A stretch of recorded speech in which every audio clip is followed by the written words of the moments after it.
Welcome all, I'm Jonathan Kay. This is 20 Minutes to Masking Mastery. So what is masking? I'm gonna start out with the fundamental little story. We all have pictures, and let's say that we need to make smoke and fire show up on the Charlie side, on the back side of the house. Now, we could just take smoke and fire with SimsUshare and kind of place it on the roof and sort of make the fire show up sort of over there, and you kind of get the idea. It's not awful, it's just not bad. You get the idea there's sort of smoke and fire coming off somewhere, but really you don't know, like in this picture, is it coming from the roof? Is it coming from the Bravo side? It's really not that clear, and we really want to make it clear so that the first in officer is actually reporting it properly. So what we also, this obviously shows that the smoke and fire is kind of up high on the house. What if the smoke and fire were just somewhere maybe on the first floor or on the second floor, we don't want to actually have it kind of there floating. It's somewhere, we're only seeing maybe the top of the smoke. Well, of course, we could take the smoke and fire and then just push it down into the house, but now that's really getting worse. We're really trying to show it on the Charlie side, but now it's pretty clearly the smoke and fire is on Bravo. And we will have a hard time explaining that, oh, just ignore that. Try and think it's like it's coming from Charlie. No, that's not going to do. So you're going to reach a point when you're creating these that you're going to need to make your smoke and fire look like it's coming from behind. And so the idea is what we really want. Also, you'll notice up in the front over here, we're putting some fire into this window, and it's sort of creeping into the edges. It's okay, but in this situation, let's say we want fire inside the window. We don't want it to be outside the window. We can make it a little more transparent to show it's in there, but it's just a little bit sloppier. And with only a couple minutes of practice, you can do a lot better. So what you can do, from the roof line here, you can see I can actually cut it off. So now it really looks like the smoke and fire are coming from the back side, from the Charlie side of the house. Maybe a little harder to see here because we've sort of edging into the frame, but it is cut off much more neatly. So really what masking is doing is going to help us create this effect. We still have the smoke and fire there, but somehow we're going to have to block out parts of the house, or in this case, block out around the window, so that we contain our effect only to the things that are not blocked out. That really is the essence of masking. So to summarize this, imagine that you have this kind of invisible curtain, and nice red velvety curtain, that you could place over the picture that's only going to block out the smoke or fire. And so that curtain is called a mask because I guess it masks out the various effects. But now, instead of having this mask show, like here, the mask is going to be invisible, so it's going to still hide the smoke and fire. It's just going to be invisible in itself, which will then show the background picture, which is the building. So the mask is going to really only apply to the different effects that you have over here. So how do you get this sort of mask? When you're in SimsUshare, you hit the plus key, and then in the utility category, you'll see there's this entry called mask. And what mask is going to do, when you click on that, let me actually show you. When you click on it, I'll show you over here. Let me skip ahead.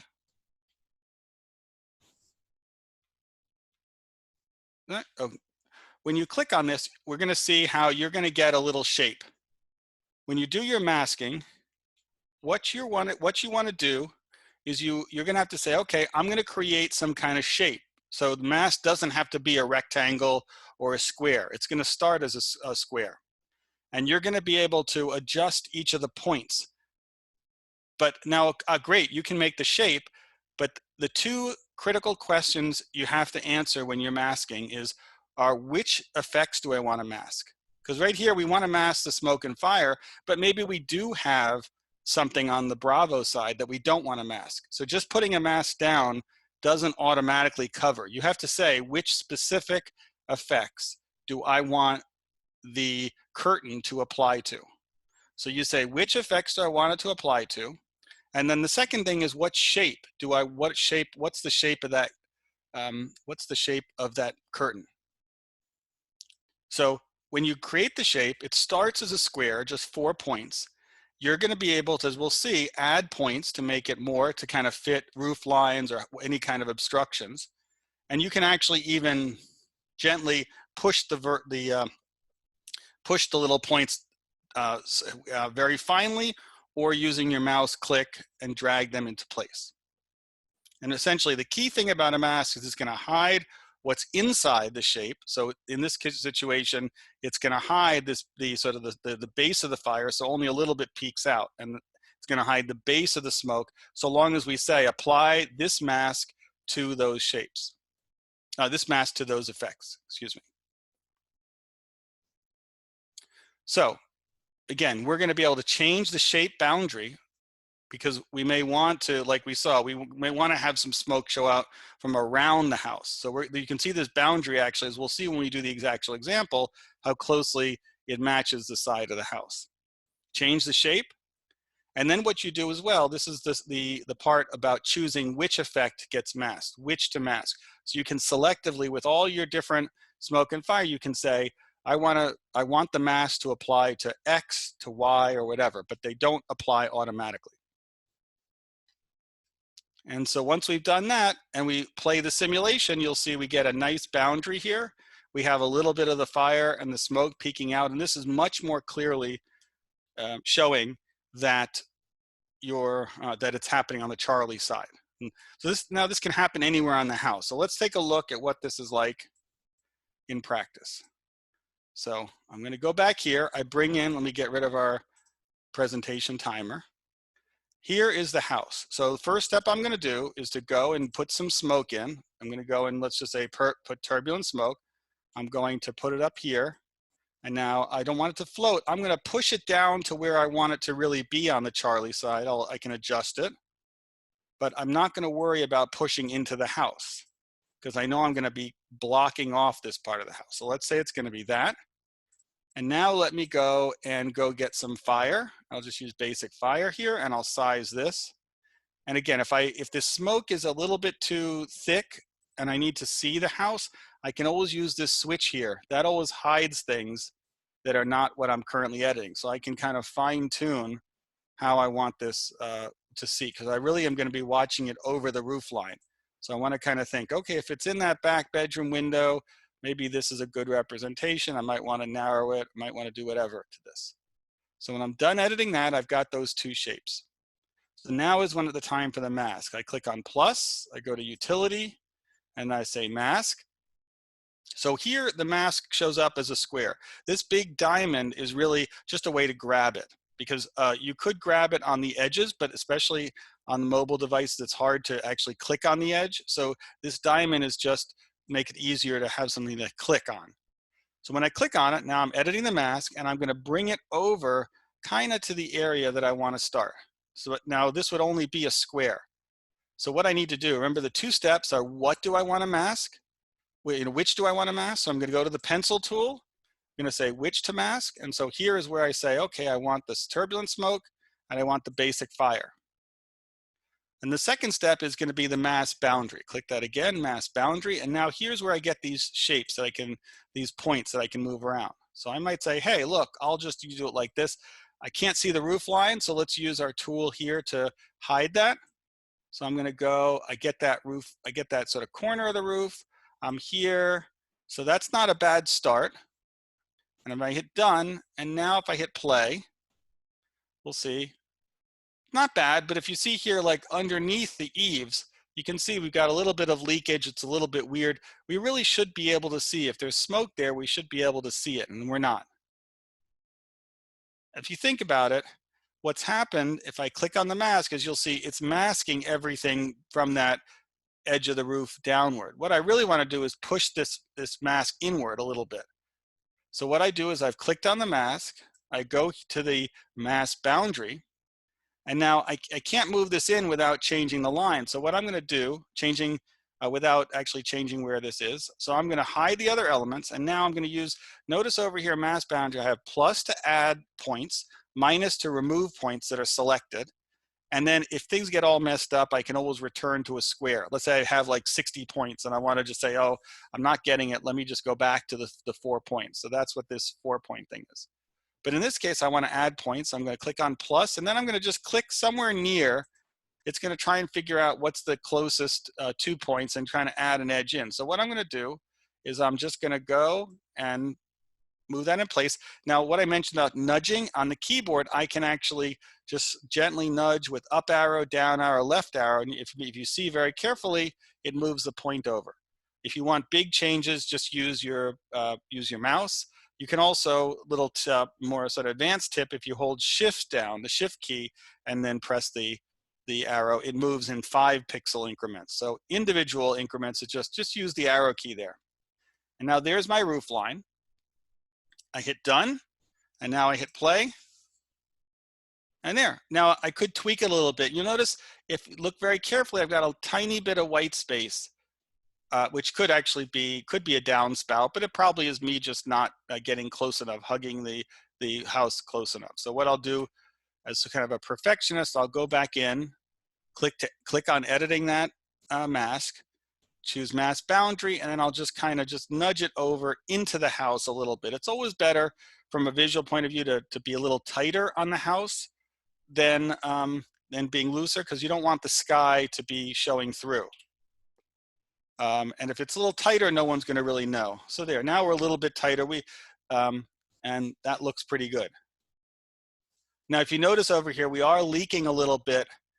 It's very subtle, but we're seeing some smoke come through the edge of the mask. So we don't want that to happen. So let's go back. That's because here the last point of there isn't quite far enough over. So I'm going to click on this, and we're going to go and say mask boundary, and I'll just stretch this up a little more. Now, you notice that one mask can mask several items. So if we had some other things going on, we could just as easily mask the whole roof. I'm just going to go here and show you. We could just keep adding points. There's nothing wrong with that. Even if we just, even if this could be a very big mask, even if the smoke, you see, I'm just sort of making the whole roof here. And this might be useful, let's say, just for convenience, to have a mask over here if I have some other smoke and fire. So now, let's say I'm going to have something else happen over in that part. I can hit plus, and I'll just now get some other smoke. I'll get laminar smoke. And I'll put that, I'll make it a little bit darker so it stands out more.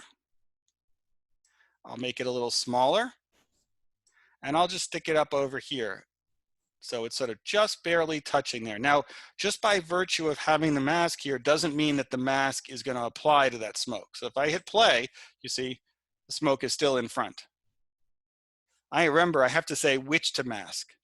So what I do here is I go back to the mask, I click on the mask, and I say pencil and then which to mask. And now gray laminar. Now, if I made a mistake, because you can have more than one mask, I could also say, oh, I didn't mean to mask gray laminar. I wanted that somewhere else. I could just click no, and then it gets released. Then another mask could be masking that smoke. But for now, I'm going to say yes, mask the gray laminar, and then hit plus. And now we can see I didn't do a great job on the roof, but let me go back and see I have a little bit of a point to change. I clicked on the mask. I go to mask boundary. It's a little hard to see. I hide the other elements. I sort of nudge that down a little bit to get tighter on the roof. And now I should have, it's a little bit cleaner. So that's terrific for, let's say, blocking out stuff around here. But let's go back to our example where we want some fire in the window. So if I go here and say plus, and I say fire, and I'll just say, let's go and put some fire in this window here. And I'm just going to go and reverse it like that. But now I really want it to be inside the window. I don't want it, let's say, so the window is intact. I could try and narrow it here, and I could certainly go here. If to be inside the window, I want to make it less opaque. So let's say, that's not bad. I mean, you get the point.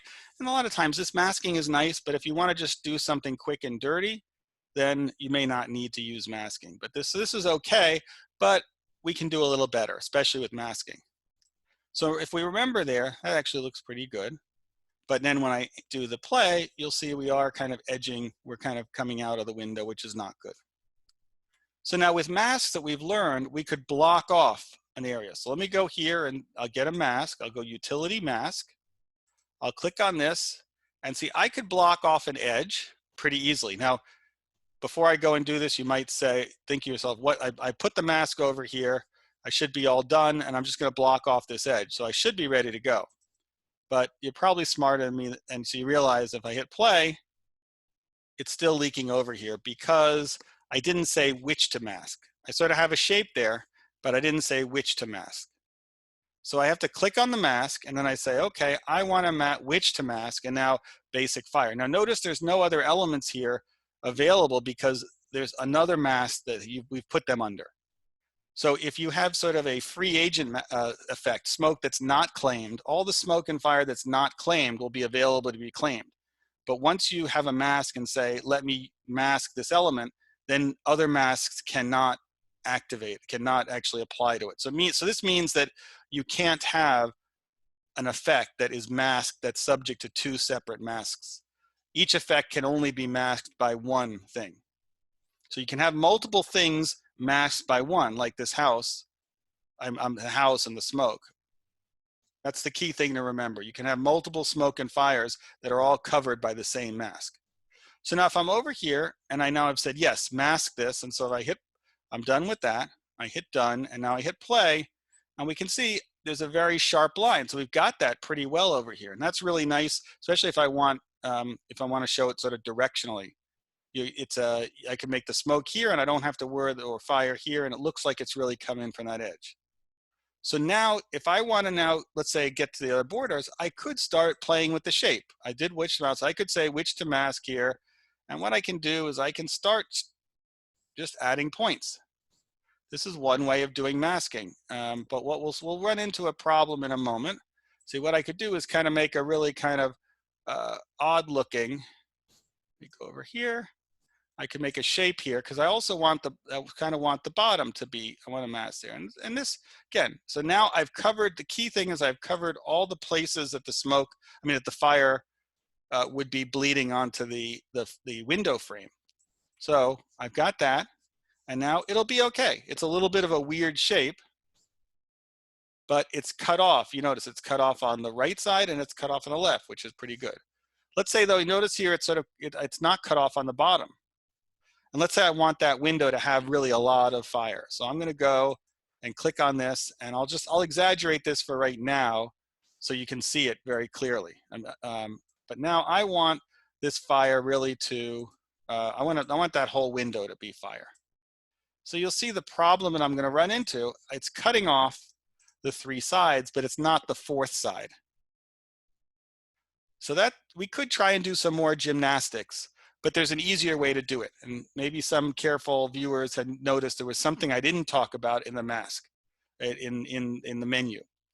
What we do right now, if I click on this mask, this is blocking out everything in this semi-opaque, this semi-transparent. So it blocks out. What we can do instead of blocking out what's inside, there's a switch that will say block out what's outside. So we can flip this. So for example, let's return this shape. I'll go back here, mask boundary, and I'm going to return it to a square.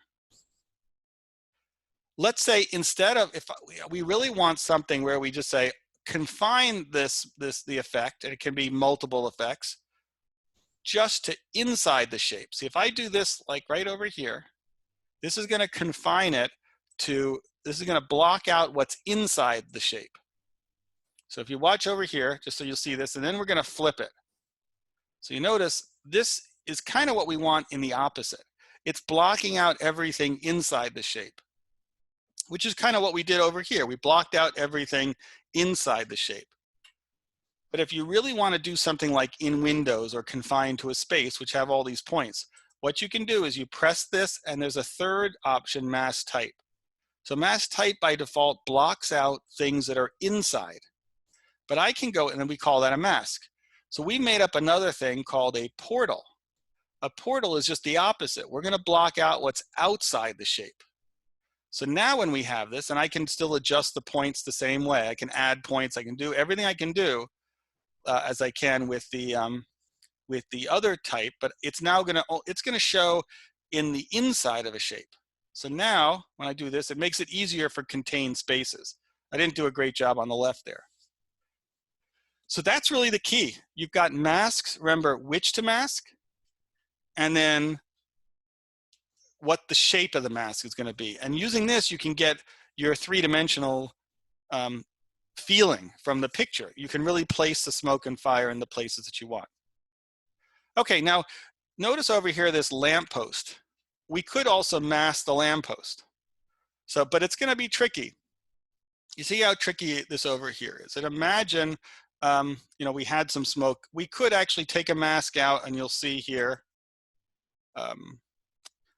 You'll see if I actually go and take a mask, I could set up a mask. Let's say we had some smoke and fire behind that. I could go here and then start with my work. Let's say like you've got you've got maybe a utility pole or something, and so I could start masking this over here and start adding points, but this is really gonna very likely drive you crazy. There's just so many points on this thing. And particularly this happens with trees. Let's say you have a tree. A lot of times you'll take a picture and there'll be a tree in the picture. You could try and mask it, but first the edges are sharp and there are just so many points, it's gonna drive you crazy. So let's say you had something like, I'm gonna go here and show you. You have a tree over here. And let's say I wanna put this tree though into the picture. What I can do is when you have something like trees or things that are complex, instead of trying to mask it to only to have the background, what you'd use is a tool, whether Photoshop or there's a really good one called Clipping Magic. Let me show you, and that will be for the topic for another time.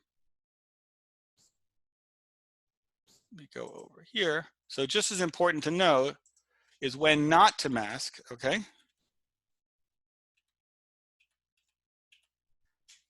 So when you have a complicated shape like this, it'll kill you to do that masking. It's easier to make PNG files, which are files with transparency. And we recommend a tool called Clipping Magic. And basically what you do is you cut out the object, and you can have transparency as well, and you say which the transparent regions are. And so in this way, once you have your PNG file, you can go in here and let's get rid of this mask over here. Let's say I want to add in, let's say I have some smoke from let me go put some smoke over here, and I'll put a wide plume. Actually, no, not a wide plume. I'll put sort of the wide, I'll do smoke, and I'll say some wide smoke over here, maybe from some sort of basement there. And let's say I have a tree in front. Rather than trying to mask the tree, what I can do is go here with a PNG file, go and get a picture, maybe a picture of a tree, and just basically put the tree in the shot. Let me say over there. So this might be how you would actually put a tree that's there, and you'll get a much better, instead of having to actually go and mask it. So again, when you're trying to block things out of your scene, masking is really good for doing things like roofs, doing things that have maybe 4, 10, even 15 points. Once you have more complicated stuff, you can see here it's easier to make a PNG file and just stick it right on top of there. And then you won't kill yourself with all the different masking, and it'll still, you can make a little transparent there, it'll look really good.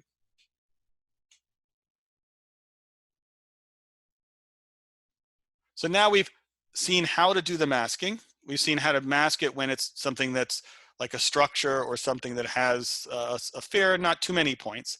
And also said, you know what, when it's not right to mask, when you have something more complex.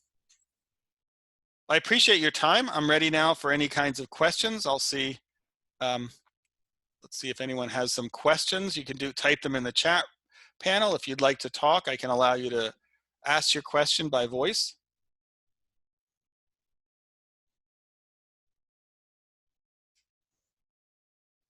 Anyone have any questions?